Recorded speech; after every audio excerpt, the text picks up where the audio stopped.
warahmatullahi wabarakatuh.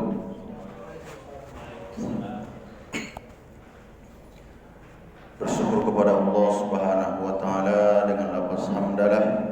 Alhamdulillahirabbil alamin. Berselawat kita kepada Rasulullah sallallahu alaihi wasallam biqaulin Allahumma shalli ala sayyidina Muhammad wa ala ali sayyidina Muhammad. Assalamu alayka ya Rasulullah. Rabbi shrah li sadri wa yassir li amri wahlul 'uqdatam min lisani yafqahu qawli. Bapak Ibu jamaah salat fardu zuhur yang dimuliakan oleh Allah Subhanahu wa taala. Pada kesempatan ini kita belajar mengenai tauhid uluhiyah. Ini yang sangat mendasar sebelum kita melaksanakan ibadah-ibadah yang lain. Pertama, kita harus belajar yang dinamakan dengan tauhid uluhiyah. Apa gunanya? Ini penting sekali agar kita mampu menetapkan Allah Subhanahu wa ta'ala sebagai Tuhan yang hak, sebagai Tuhan yang benar, dan menolak sosok lain sebagai makhluk yang dipertuhankan. Melalui apa? Ada 3 nanti yang akan kita sampaikan. Mungkin untuk kali ini satu saja. Argumentasi dalil, ini Al-Quran.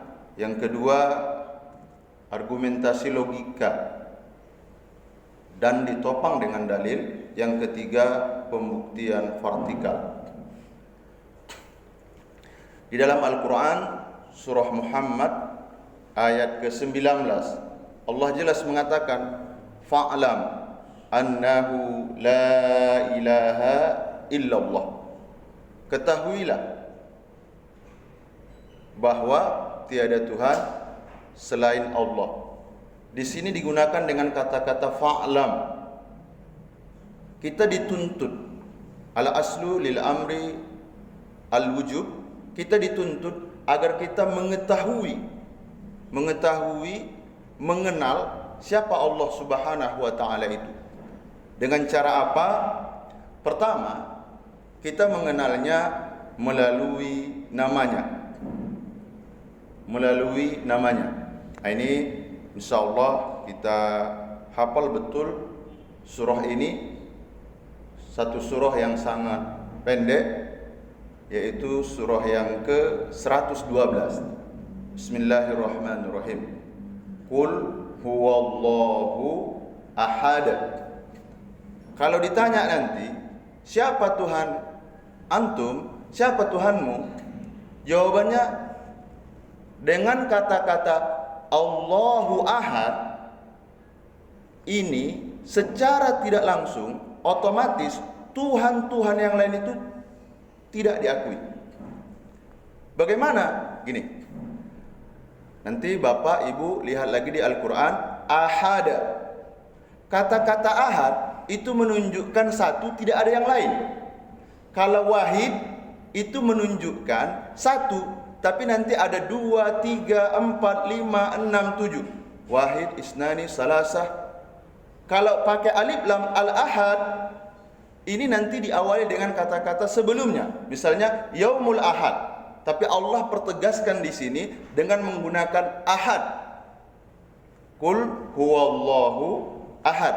Artinya apa? Allah itu adalah Tuhan yang satu, tidak mungkin ada Tuhan selain Allah. Yang pertama. Yang kedua, secara logika. Bapak Ibu coba tulisan lafzul jalalah Allah, alif lam bertasdid ha. Kalau seandainya kita urai, itu masih ada maknanya dan kembali kepada Asmaul Husna, yaitu Allah Subhanahu wa taala. Allah, buang alifnya, menjadi lillahi ma fis samawati wal ard. Milik lillah, untuk Allah lah. Allah lah yang menguasai apa yang di langit, apa yang di bumi. Buang lagi menjadi lahu, Lahu di sini siapa? Lahul mulku. Kembali lagi kepada Allah. Buang lagi, tinggal hu. Siapa itu? Ini yang paling familiar kita, yaitu ayat kursi. Jadi hu itu asal katanya huwa. Ketika kita berwakaf berhenti membacanya, dibaca hu. Ya, Allahu la ilaha illa huwal hayyul qayyum. Ya, Allahu la ilaha illa hu. Dan ini mohon maaf. Coba Bapak datangkan, Ibu cari nama-nama Tuhan, ketika dipreteli satu persatu itu tidak utuh lagi. Contoh, Yesus. Buang Y-nya menjadi Yesus. Buang E-nya menjadi sus. Buang S-nya menjadi us. Buang S-nya enggak berarti.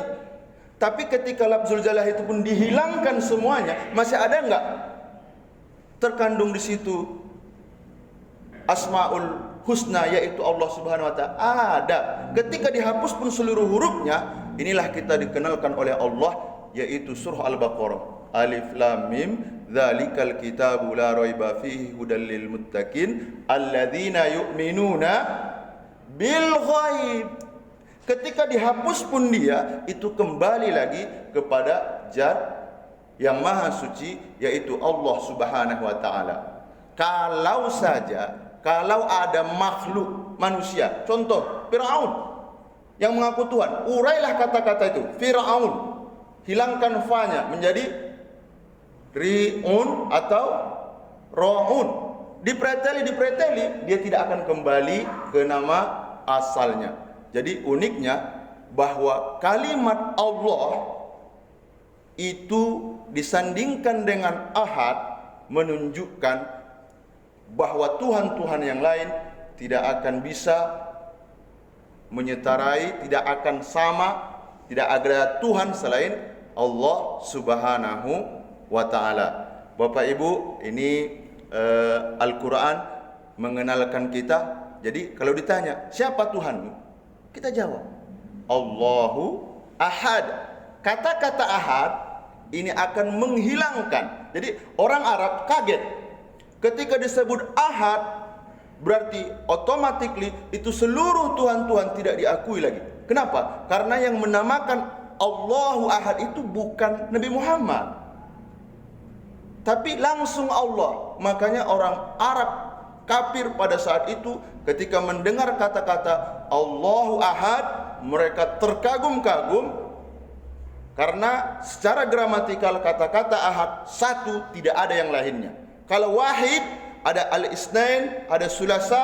Kalau al-ahad ini khusus untuk hari yaumul ahad. Jadi mudah-mudahan ini tahap awal kita mengenai dari namanya. Insya Allah besok kita akan masukkan secara logika.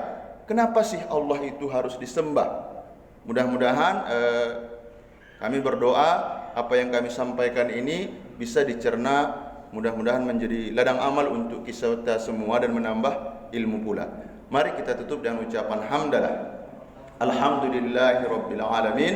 Subhanakallahumma wa bihamdika asyhadu an la ilaha illa anta astaghfiruka wa atubu ilaik. Assalamualaikum warahmatullahi wabarakatuh.